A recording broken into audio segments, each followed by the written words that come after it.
kemi ftuar dy prej nga klasa 9, të cilët do na flasin për një temë shumë të rëndësishme, shkaqet e bullizmit tek fëmijët. Qëllimi i kësaj interviste është të kuptojmë mendimet e prindërve mbi këtë fenomen dhe mënyrat se si ta parandalojmë atë. Çfarë mendoni se është bullizmi? Bullizmi është një sjellje agresive e përsëritur, ku një fëmijë ose një grup lëndojnë fizikisht ose emocionalisht një tjetër fëmijë. A mendoni se rrjetet sociale ndikojnë në bullizëm? Po, rrjetet sociale shprehin dhe nxitsin komente negative dhe bullizëm që ndikon shumë te fëmijët. Sipas jush, cilat janë shkaqet kryesore të bullizmit tek fëmijët? Mendoj se janë disa shkaqe kryesore. Është mungesa e vëmendjes nga familja, ndikimi i shoqërisë që i rrethon dhe ai dëshira për të treguar që janë më të kushtesur se të tjerët. Si mund ta dallojë një prind që fëmia e tij është e përfshirë në bullizëm?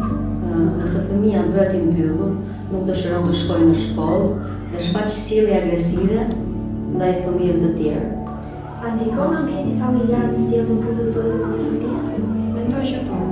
Nëse në një familje ka konflikte dhe mungesë komunikimi, këta fëmijë janë më të prirur për të shfaqur këtë fenomen. Çfarë mund të bëjë një prind për të parandaluar bullizmin? Prindërit duhet të komunikojnë hapur me fëmijën, t'i mësojnë respektin dhe t'jenë bashkëpunues si me fëmijën e tyre dhe në shkollë. Ju falenderoj për kohën dhe bashkëpunimin tuaj. Faleminderit dhe juve. Dhe suksese.